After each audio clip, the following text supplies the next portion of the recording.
Okay, I've mentally been practicing not doing the chop, getting my hands I flat. should have known better. So the second time around, I was should've so known better. fixated on the technique of getting my hand flat I should have. that I had nowhere to go. That you're And so. all I did is I got lucky. Maybe you overthought it. Well, I did. Yeah. But I I froze. should have stuck to the stats Yeah. and known that you like the karate chop, For which is an me- illegal For move. me, it was just watching the third strike go by. Like, my brain fart. It did not react. That's what I get for not following analytics. Okay. Anyways, we back, papi. You back? It's been a while. You know, I ran It's into been a minute. somebody at Valley Vida, Oof. and he's a city councilman of Hopeville. Like, what's up, man? How you doing? He's like, hey, man, when are you guys gonna do another show? Like, wait, what? What do you mean we're gonna do another show? Been busy, So man. somebody was asking me in It's been a busy second half. Somebody's asking me in Hopeville, right? I mean, they're not in Dubai. Mm-hmm. Apparently, we have listeners in Dubai, right? Dubai, which is in the United Arab Emirates, I mean- and we are now. Somebody accidentally clicked on it from Saudi Arabia. Dude, the Saudis are in. They're in on Yeah. us. So shout out to Saudi Arabia. Yeah. Thanks for accidentally clicking on us. Yeah. So, but yeah, it's been a while. It's been a busy second half since our last one with Yeah. Tippy. Yeah. What's happened since then? Well, for starters, baseball's back. Baseball back. Baseball's back. It's a beautiful thing. Yes. I went to New York for yeah. spring break. Yeah. Roamed the streets of Brooklyn. Awesome, Went to man. Queens. Walked around. Little Love seeing Manhattan. that. It was a great Love the time. videos you were sending. I loved walk. I just walk, Uh-huh. and you ever go to New York? You go to the city, and there's an endless Like, dude, amount of things do to you- see and do. So, like, when it comes up, I give people suggestions here and there, but in the end, I always say, just roll around. Yes, just yeah. That's Roll really around. that's really the best way to get to know a city you've never gone. Is just kind of like go to like I don't know like a hot spot or whatever Yeah, the popular yeah. areas or touristy areas, As and long just as not- walk. You As know, long as it's just not the wrong side of LA or the south side of Chicago. or the wrong side of San Diego. Is there a wrong side? I Yeah, don't know. probably I around don't know, Petco. Anyways, but yeah, it's been a minute. Almost the end of the semester, another school year about to end, and so we're here with some fun facts. Yeah. A little bit about behavior, a little bit about even some economics. I saw one, which we'll get into first, about gorillas. Gorilla facts. Gorilla one. And that's been a heavy topic. Exactly. It went viral. Exactly. And that's why when I was reading this, I was like, oh, wait, there's like a viral debate going on. And we'll get to that in a second. But Yeah. the thing I saw is a fun fact about gorillas. Silverback gorillas, on average, can deadlift up to 1,800 pounds. And its grip is strong enough to crush a crocodile's skull. Silverbacks are estimated to be 4 to 9 times stronger than the average human male. So those of you who don't know what a deadlift is, do you want to? You have the straight bar on the floor. You position like in a good athletic position. Yes. And you go down, make sure back straight right here. Yeah. Grip that bar. And Don't bend your back. Pah! Yeah. Like that. And you're using And like total one. body. So Silverback can do that with 1,800 pounds. I think Ronnie Coleman did like 800 pounds once, which is Oh. absolutely just freakish strength. But 1,800 pounds. I stopped doing that for like, I haven't done deadlifts in the past month because I like kind of tweaked my back a little Yeah. bit. But you're But, not. You're, but I don't even do the heavy. we're not gorillas. I'm not a we're gorilla. We're not gorillas. We're not gorillas. So there's that viral thing going around. Can 100 men defeat one gorilla? 100 men versus one gorilla. Who would win? See, I'm sure you guys all have your ideas. You all have your thoughts, and I'm sure you have your own. Well, my initial thought was, well, if back in the day of the caveman or whatever, they used to kill mammoths, but they use spears, they use some kind of tool. So is this debate, and here that's the question I have, is like, okay, is it like a bare knuckle fight with the gorilla, or are you allowed to use rocks? Are you allowed to use a spear? Are you like a knife or something? How, like, I don't know. Do you know where's the competitive balance? They found like 20,000-year-old footprints in Australia of a human running, and they calculated by the steps that the human was running like, was it 23 miles an hour? Anyways, they did the adjustment. I quick. forgot what the exact speed was, but it was faster than Usain Bolt's world record 100-meter time. I was gonna say it's like Michael Johnson, Usain Bolt. Yeah, they're faster than them. Wow. It's insane, right? So your argument is not, it's not that crazy. For me, somebody actually brought up the idea of hey, you know what? Can you fight off 100 school children, 100 elementary school kids? Like, man, these kids, it wouldn't stand a chance. So that's what I'll be thinking. How the gorilla would see humans just. Psh, psh, psh, well, I think in the numbers wise, I think maybe naturally, if a gorilla sees 100 people. So they have experts, right? Yeah. What was it like? Experts say like about 30 to 40 men. What's his name? There's Caleb Judd. He's a wildlife biologist. Says, I think 30 to 40 men would probably be enough to take on the average silverback. Yeah. So we're no experts. But now without a few casualties, of course. But I wouldn't for sure want to be number one. You're like, all right, number one, go. Like, so is it like a one-on-one thing, or is it like you're gonna jump them in like Cholos, storming the beach at Normandy, right? All right, yeah, you're gonna go there. Wait. I'm in the first boat. Wait, I'm gonna be the first guy to get out of the first boat. Oh, wait. Yeah, like that. Or you're gonna jump them like you can get jumped into a game like back in the day like the Cholos and stuff. Yeah. So that's your gangster. You're gonna die. Bro. No, I think the best approach is like that's your Viking mentality. Yeah, it's not gonna go well. So I don't know. That was the whole debate is like, well, but I always like, well, what are the parameters? Like, are you gonna go one-on-one? Does it have to be only a certain number of people at a time, or do the 100 men?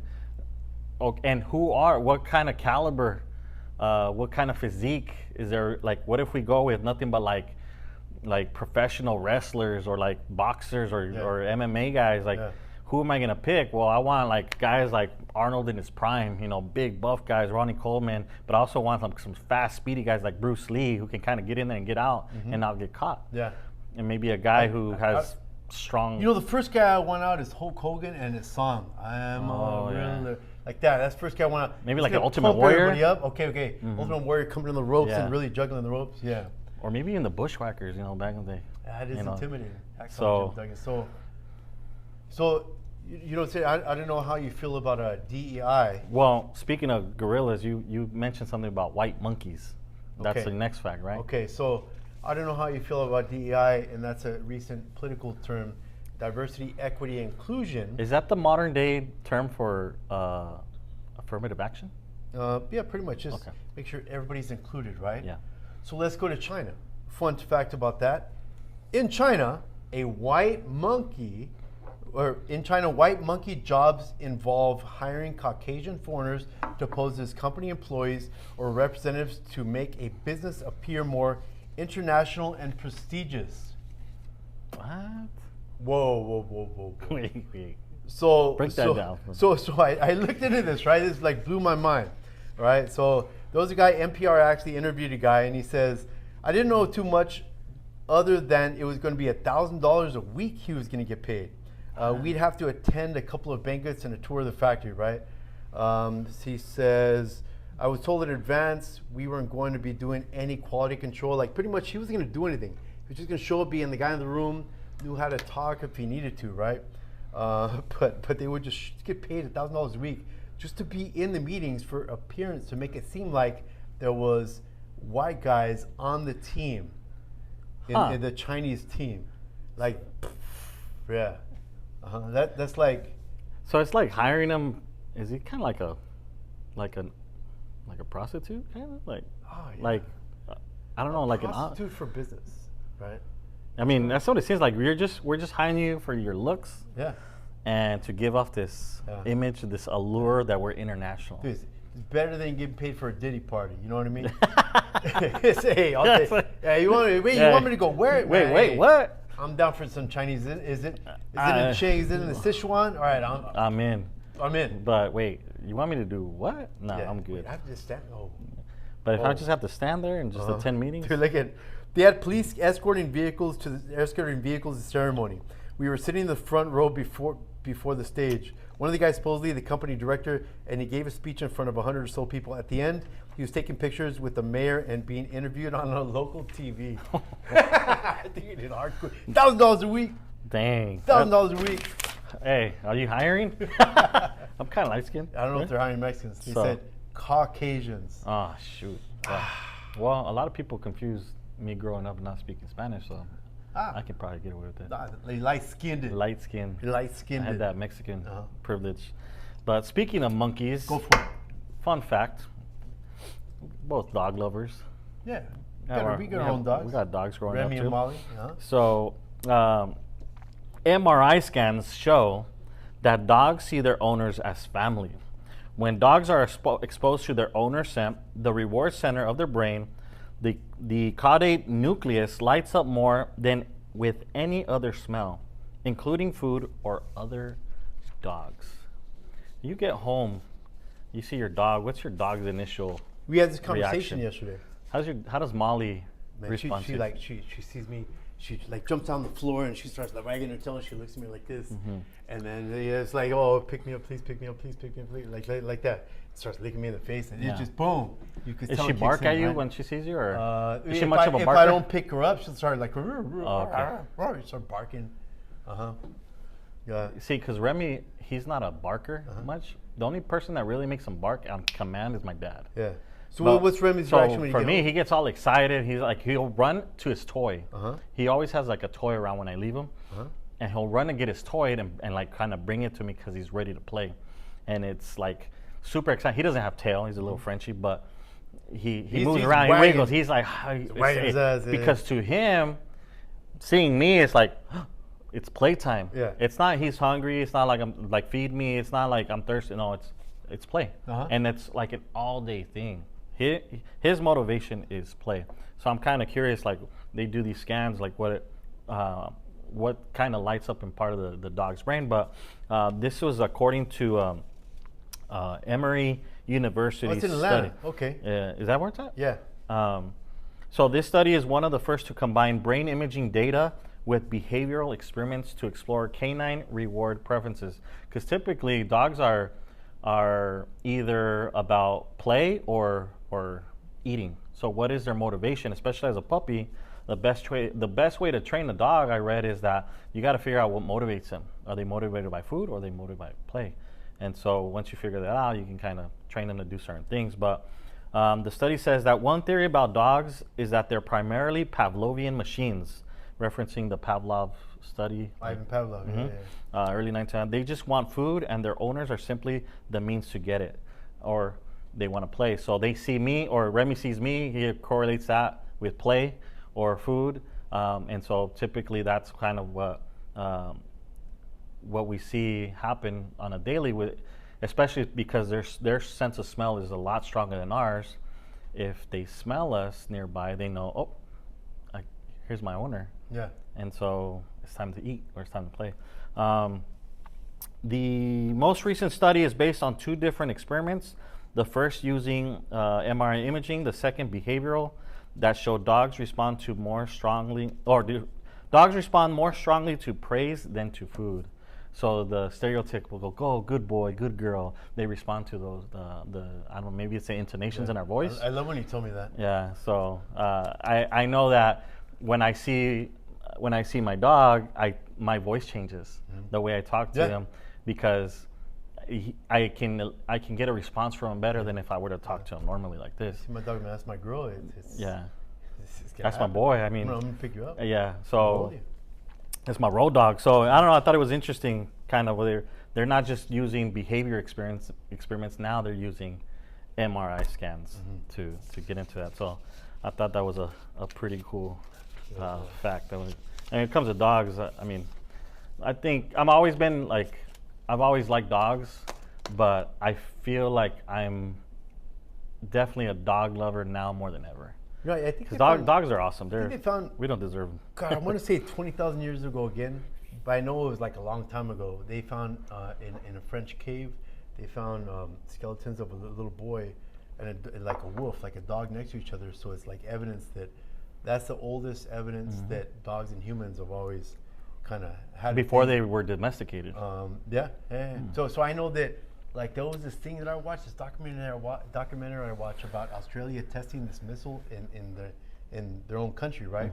So all right, because there's a lot of open land in Australia. So like, we're gonna pick this site. This is where we're gonna drop it, or drop our bomb or whatever.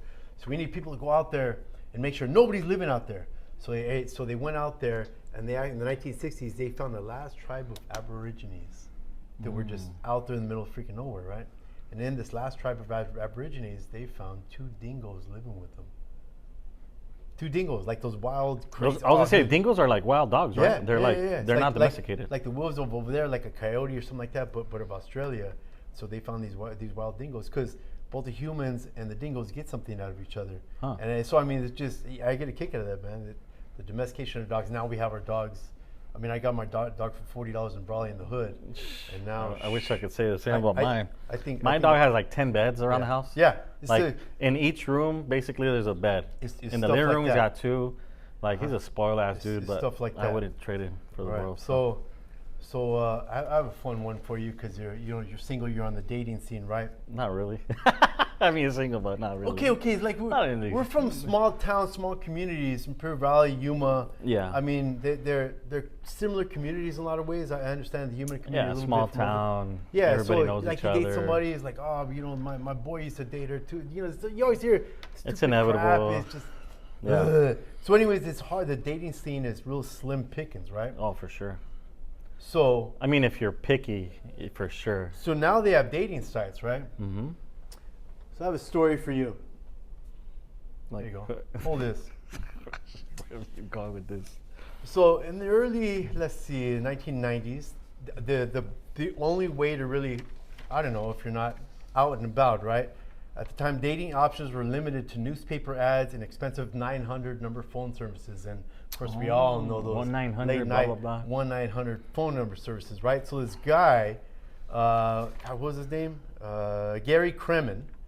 Gary Kremen, he started Match.com. And I believe it was the first ever dating site. And it was kind of cool how he started it. He's going out, all right, I want to create a dating site.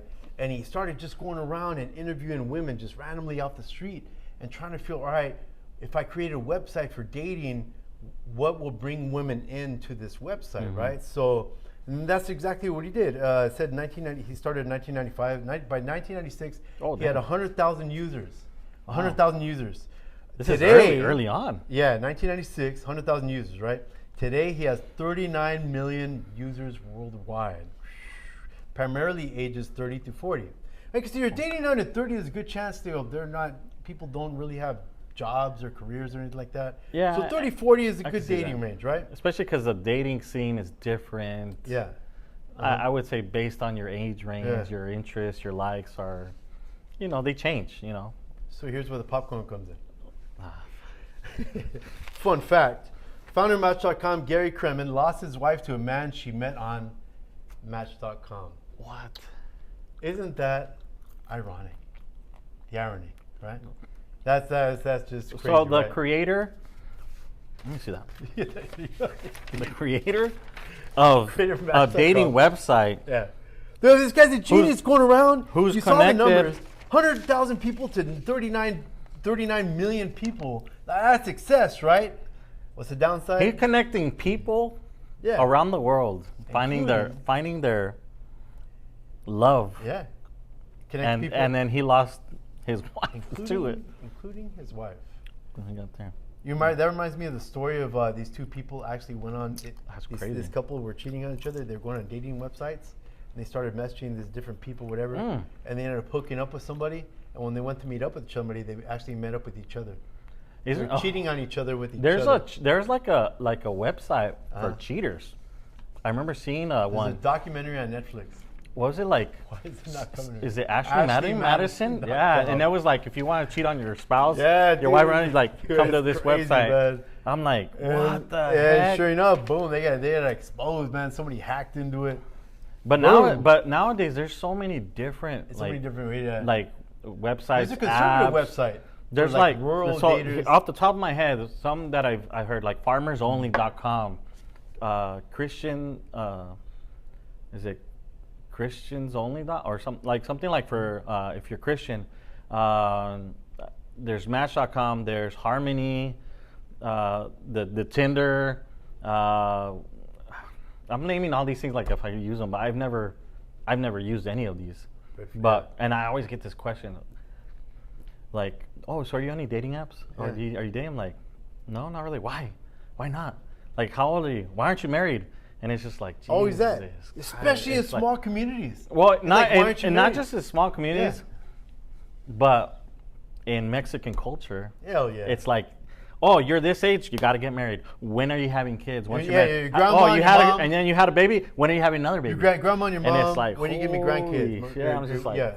So I mean, I get it because people want to see their loved ones with somebody, and like, I get it. I've been in relationships like all my life, but I've been single for the past 4 years, almost 5, and it's like, well, why aren't you? Don't you want? I was like, no. I mean, I was like, I know what it's like. I enjoyed my time, not being single, but I like doing what I want, when I want, however I want. And I like my money. I like my sleep. I gave so you it's like, I gave you a great example but no, recently. We're going to take a trip to Laughlin, and the trip is like on a Thursday, Friday, Saturday, and we'll get back on a Saturday, and then you hit me, hey man, let's go to a Padre Dodger game. And just right. I'm thinking, oh, that's cool, man. All right, cool, man. Like, I was thinking, I just told you, like, give me 2 tickets. Let's do this, man. I told my wife, and he's like, no, I only have 1 ticket for you. Like, oh yeah, I can't do that. I'm like, why? I'm like, dude, because I'm big on Thursday, Friday, Saturday, and on Tuesday I'm like, hey, I gotta go by, like, leave her again. No. And then the first response is like, I can't wait till I get married. Like this. Cool. It's because it's easy. Like, and I get it. I'm very mindful of like, okay, if I do things with my friends, I'm like one of the few friends that I've had for the longest time. Like I have some very long time friends. I'm one of the very few that is single and doesn't have kids. So now it's like, all right, I want to go on a trip. I want to go. Rare in both these communities. And it's like, shoot, I can't because they have kids, they're married, they got to get permit. They got to know way in advance. And when I asked you, it just kind of like, it was just initial thoughts. Hey, I'm going to get you want to go? And I'm always mindful, like, oh, well, you got to ask for, got to ask permission because it's like you have kids. The tequila trip to Mexico. I'm like, yeah, I can do that. Yeah, like, hey, let's go to tequila. Yeah, I can do but like my friends that went with me and my cousin, they're all married and they all have kids. But it was like, hey, in May, I want to take this trip. Like if you're interested in going, I'd like for you guys to come. If you and they were able to make it, but with planning, right? Yeah. And so I don't know. That's why like when I went to New York, I went by myself, and I don't have a problem going to places by myself. I actually enjoy it because I'm on my own schedule. Yeah. Nobody has to wait for me. I don't have to wait for anybody. It's like, do I want to do this? Yes. No. People say, hey, let's travel in a group. Oh, the worst one. And that's fun. I've been in group trips. Hey, let's go in the same car. I'm like, no, we're not going in the same car. I need an out. It gets a lot more complicated because you have so many different people want to do different things. It's just like, okay, that's more difficult in a group. When you're up on your own, I'm like, that's why some of my friends a long time ago to go snowboarding and stuff, and I always ended up by myself, like just roaming around, just skiing down the mountain by myself because I was like, nah, you guys do your thing. Like I want to like figure out how to do this. So because of that, it would nickname me Rambo, because in the movies Rambo's always by himself. Yeah. So it's like, hey, Rambo, whatever. See Rambo. So I'm like, okay, cool, but I don't know. It's just like I like going on group trips. Like in the summer, we're going to Puerto Rico, and I can't wait. And it's a fun group. I love this group, but it's different because like, okay, well, as a group, we need to decide. It's easier if you decide ahead of time. These are the things that we want to do. Hell yeah, for sure. And then when we're not doing that, I'm like, hey, don't mind me. I'm gonna go check some things out. I'm gonna go to a restaurant here or walk. I'm just gonna walk around. Yeah. If I see a shop, I guess a coffee, whatever. You're more than welcome, but I'm gonna do me. Yeah. Like I like to do things myself, and so this is foreign to me. Yeah, so I get it. Like I don't know. I was kind of joking earlier with P. Like, they were telling us stories about marital stuff all the time. Yeah, we're always. And I'm like, man, why are you expressing how I can't wait to get married. Why are you expressing how beautiful love? Yeah, kids. Love's a beautiful thing. Yeah, it is. But I'm like joking around, like, man, I'm kind of bored of doing what I want, when I want, how I want. I need somebody to nag at me and yell at me. Yeah, your story is pumping me up. I'll tell you that. But anyways, what's the next fact you got? All right, so let's get a little bilingual here. Oh, okay. And so this next fun fact, kind of switching gears, says studies show that people who speak 2 or more languages often display different personality traits depending on which language they are using. And I can totally see that and vouch for that because I definitely see, well, here's a couple reasons. I think it also depends on the setting, the environment that you're in, who you're talking to, because that'll determine, well, what language register are you using, right? Is it going to be more academic or more social? Sometimes I wonder, like, just the culture in general you're around. That could be too, right? Because then you're determining, okay, I think typically the social language is easier to use, right? What kind of slang are we using? Yeah. Are we using slang? And in Spanish, it's totally different than in English, right? So you have to kind of figure out what register, what language your register, or I don't know if you want to call it that, level of language you're using. And I definitely see, like in Spanish, I would say I'm definitely more stronger in maybe social, like the academic side. I'm not very confident in, even though I'm fluent in Spanish. Yeah. If I had to teach a class in Spanish, I wouldn't feel very confident in that. But if it's more on the what do you call it? You got the Bix and the Calp, right? Bix, I would say, is the more academic. Bix? Or is that the social? BICS? Yeah. I forgot what it stands for. I don't think I've ever heard these terms. Okay, well, these are educational, academic. But when you learn about language, there's two registries you use. You use the Bix or the Calp, This and sounds one like is a whole show. and it's academic, and one is more social. And so when we're around our friends, we use more of the social language. Got it. And when we're around maybe colleagues or your boss, you more academic. Most people do. Most, right? Depending on, again, like where you're at on it. But I feel like in Spanish, I'm very social in a way. I speak more socially. And so I'm more, What does that mean? I'm more easygoing. Okay. Right? And in English, and again, it depends on the setting, I tend to get more, I'm more confident in the academic language because I've been using it a lot more because we're teachers, and it's like the whole, if you don't use it, you lose it thing, right? So I think I'm losing it. Well, I can definitely see how like your personality changes depending on what language you're using. Yeah. And so I remember when I was teaching in San Luis, just kind of a side note, we would have our parent-teacher meetings. And so one of these meetings we go, and as a department, we're like, all right, well, we're going to show up. Who wants to go to represent the department? So me and my buddy Timmy go.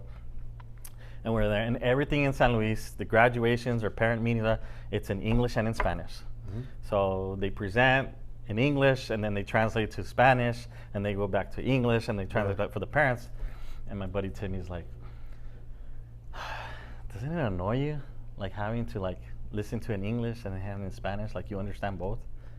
I'm like, yeah, does it? That's a good question. I'm like, nah, not really. My Spanish is absolutely terrible. I said, not really, because it just reminds me of how much smarter I am than you. Oh, that's just to kind of dig at him. Yeah. But no, I mean, it's just more time consuming.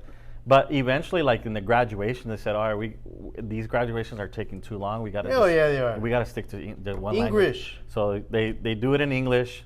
Spanglish. But the names, they read them in Spanish.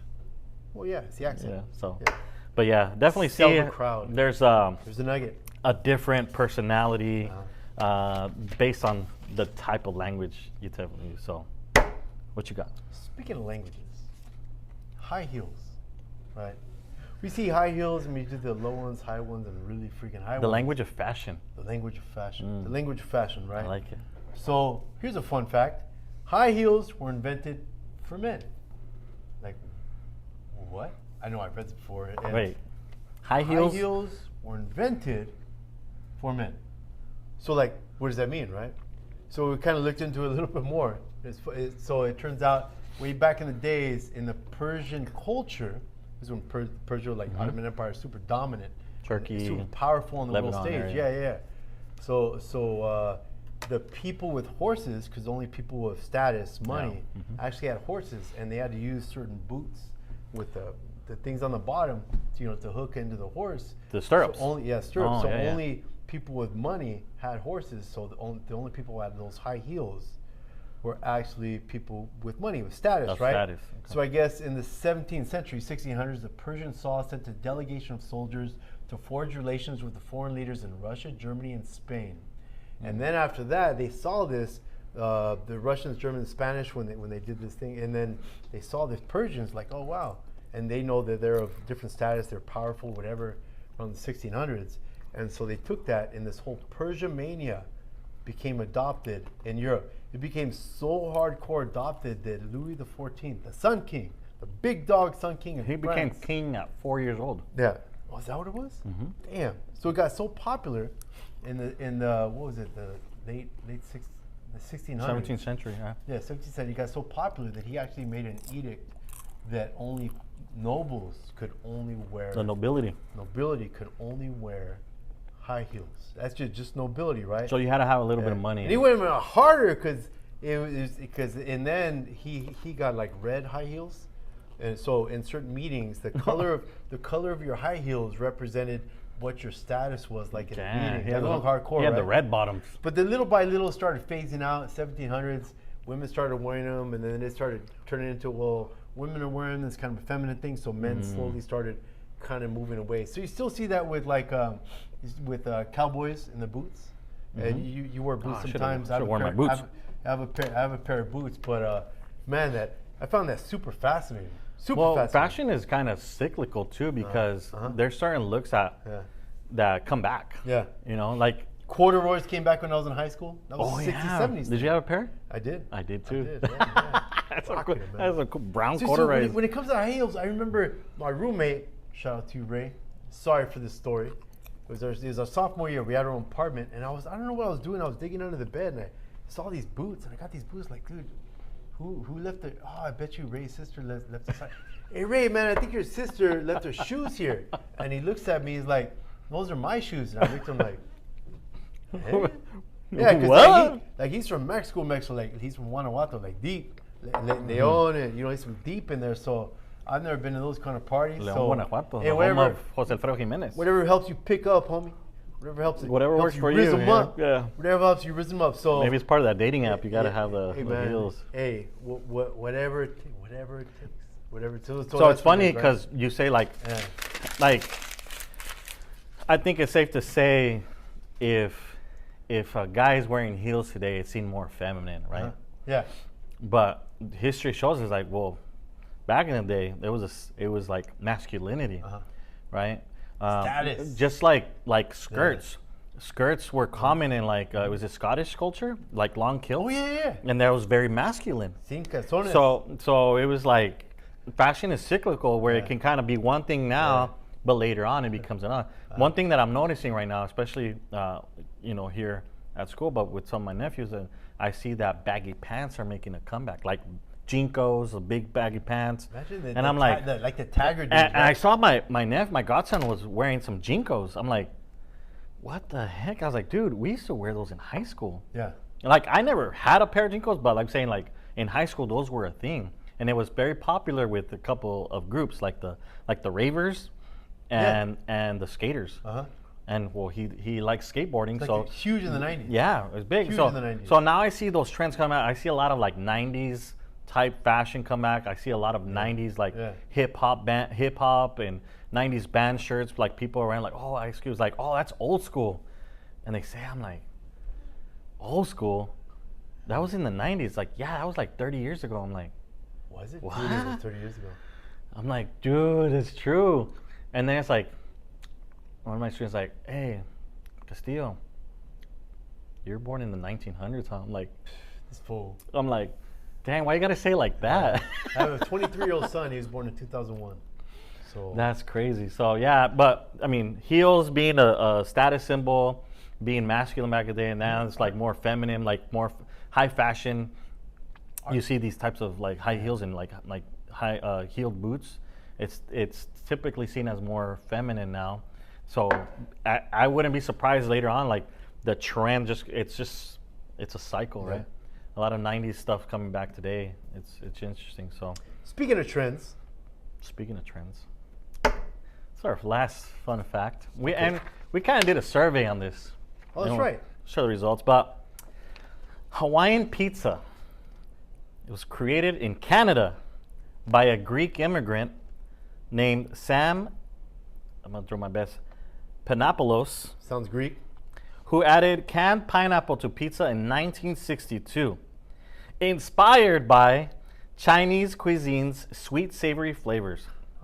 Named after the pineapple brand used, it became popular globally, especially in Australia. What a loop. So you have a Greek immigrant calling it Hawaiian, inspired by Chinese cuisine, and popularized in Australia. No, it's just fun.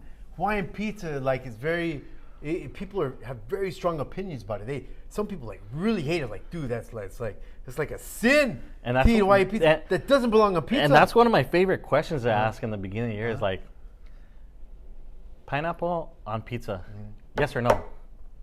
It's divisive. Yeah. And we did a survey. It was 50-50. That blew my mind. Boom. I thought it was gonna be way more. No, I hate. No, it was 50-50. I don't mind it all. I don't mind it at all. Who were we talking earlier? Was it Oh, Marissa. Marissa?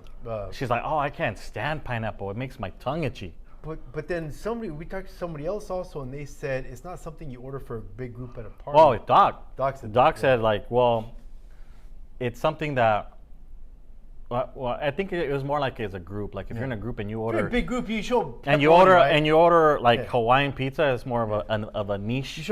You order. You order a bunch of pepperoni. If somebody doesn't like pepperoni, take the pepperoni off. It's a cheese pizza, right? But if you order Hawaiian, It's very specific. You're partying line. It's like if you order, I want a pepperoni and mushrooms. Well, I don't like mushrooms. Oh, well, pepperoni and olives. Well, I don't like olives. So it's a very specific order, like right? More divisive than that. So that's why, like, if you're in a group, okay, what do you guys want? Well, let's order multiple. Yeah, you think, okay, a piña, that's Hawaiian. Yeah, but Created in Canada by a Greek dude. Inspired by Chinese food. Because of the sweet and sour pork? I'm guessing it's like a sweet and like sour sweet sour pork, because I know that when they put the sauce on, it's sweet. Yeah, I think it's sweet and sour. And that combination of flavors is piña on it. Yeah. And it's just like this sweet and what I like too is Hawaiian pizza, and you add jalapenos to it. You get that spice. With a little kick in it. Yeah, it's a little bit. There's a lot of various ways you can throw a kick, but if you're Mexican, there's a lot of ways to throw a kick. Yeah, for sure. A variety. Oh, for sure. Wait, chiltepines? Yeah. So I don't know. I thought it was interesting. So I was like, hey, let's ask what people think, and you shared our thoughts. That was the results. I thought that was a pretty interesting fact, because it's like there's so many Hawaiian. There's so many influences. Yeah. When it comes to the Hawaiian pizza, it's like it was a Greek guy, but he was eating Chinese food, and he created this new type of pizza.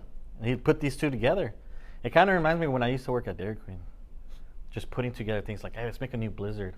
And one thing I found like was a great kind of like, I don't know if you want to call it like a binder, like you combine flavors, but Rice Krispies, just like the Rice Krispies, and it's just like because it's plain, but it adds that little crunch to it. It's like, oh yeah, even textures take it to a different place. So I always used to like kind of experiment with that. See, some people think chefs, they could cook. No, I think chefs are artists. So what you're doing in the back of Dairy Queen, you're creating art. Yeah, you're creating art back there. Like, what are you mixing all that shit? My boss didn't agree with that. How about when we were kids? I remember the kids at Little League games at the soda machine. You go up, I want a Coke, I want a Sprite, I want a 7-Up, I want a I don't know, Fanta, orange, whatever. And then you go up and you would tell the lady, I want a suicide. You combine them. And you take, there was suicide was back then, different nowadays, guys. Yeah. All flavors. Soda, all flavors, all in one. We used to do that with raspados. Yeah. Ooh, just okay. pop. Yeah, but anyway, so one time, that drink is a party. Here's another side with note. A little pepper from Dr. Kind of like same lines as being an artist. Yeah. I'm pretty proud of this one. I made a cone once. It was 3 layers. 3, how you have like the 3 bolitas, the 3. So the first one was I put a ball of ice cream. I dipped it in chocolate, and then I froze it. And then once it was hard enough, I added another ball of ice cream on top, and that one I dipped it in cherry, and then I froze it. And then I added one more ball, just so because then it will start to tilt. I added one more ball of ice cream, and then I added sprinkles to it, and I froze it. So sprinkles, cherry, chocolate. think I smell a shell. And I was like, oh, this is beautiful. It was art, but I had to hide it because we could interview people and ask them about any creations they've ever had. That was my. Hey, fool, there's one time. That was one of my favorite things I made. Yeah. So, but anyways, that was like one of the best jobs I ever had. Dairy Queen. Sound Loved creative? it. Ultra creative. Anyways. I worked at Red Lobster. I couldn't get creative like that. I just threw my. You could. I threw my vegetables in the microwave and Make a salad with different I was types too of busy picking at the shrimp. So. Yeah, they told me, hey Nick, don't be picking at the shrimp. Like I remember my boss. I didn't know she was my boss. Hey, don't pick at the shrimp. And I remember just because you're putting together the plate and you have the bowls of shit. And right after she said that, I had no idea she was my boss. I got in trouble that day. Whoops. Yeah, she was in the line next to me. So. Oh man. Well, I think that's a good way to segue into disappointing affirmation. What you got? Disappointing affirmation or best of the week? No, we'll finish with best of the week. Okay. Disappointing affirmation.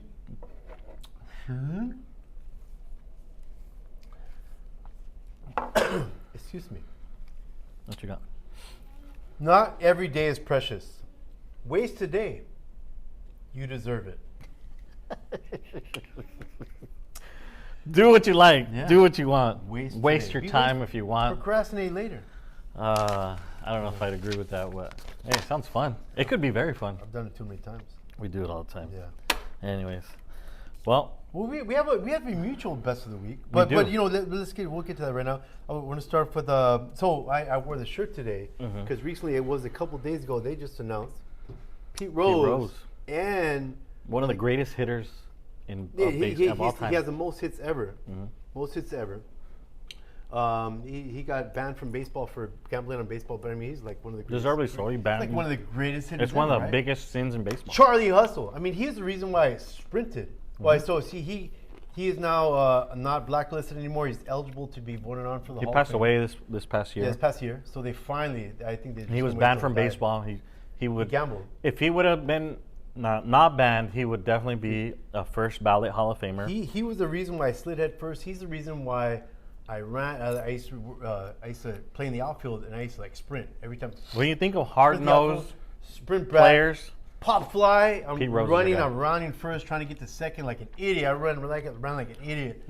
And why did I do it? Because Charlie Hustle taught me that. So they took him off the ban list, which basically opens up the door Yeah. for him to be voted into the Hall of Fame. We'll see how they vote on him. But the other guy is Shoeless Joe Jackson from the famous 1919 Black Sox scandal, which involved the Cincinnati Reds, who were the heavy underdogs, and it was a highly touted Chicago White Sox. They were the They were favorites. stacked. They were supposed to win. Stacked, yeah. But since the owner didn't pay him jack, because once you sign a major league contract, you were stuck with that team for life.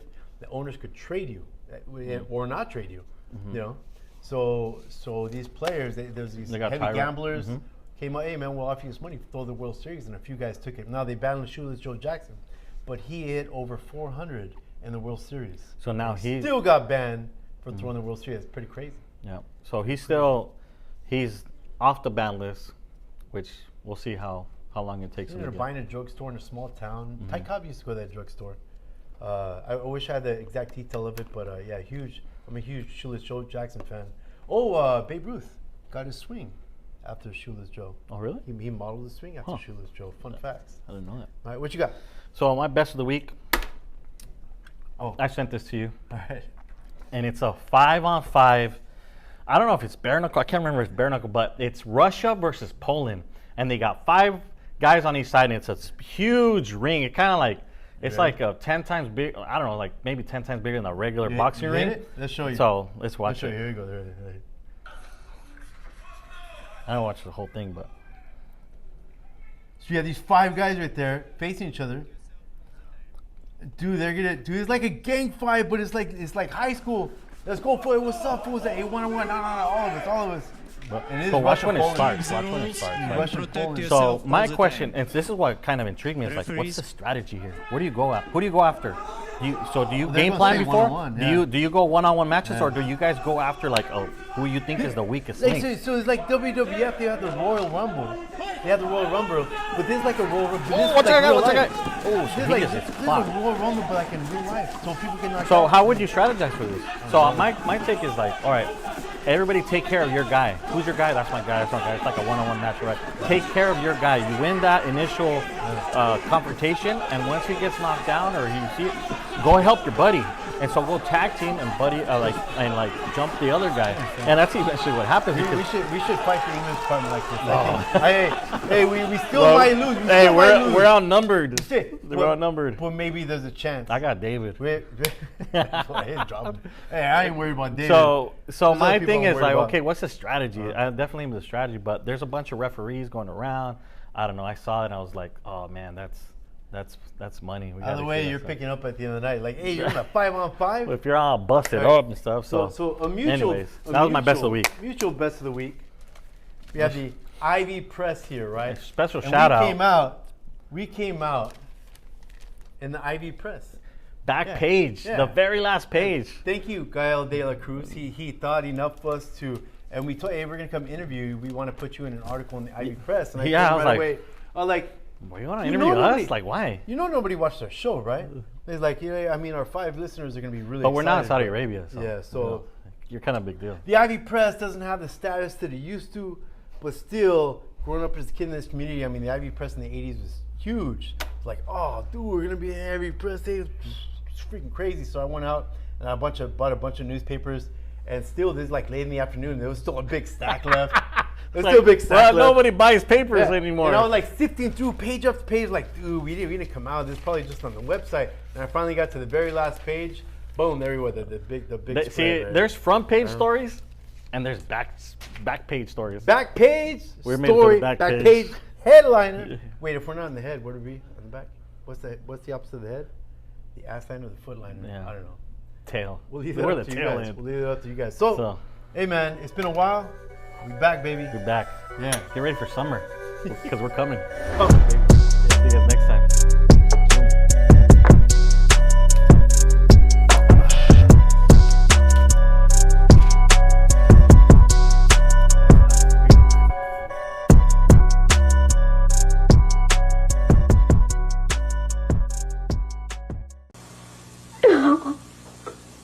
What makes people all over America break down and cry like this? Call 1-900-9099-CRY and hear it for yourself. $2 for the first minute, 45 cents each additional minute. If you're under 18, ask your parents before you call. 1-900-9099-CRY.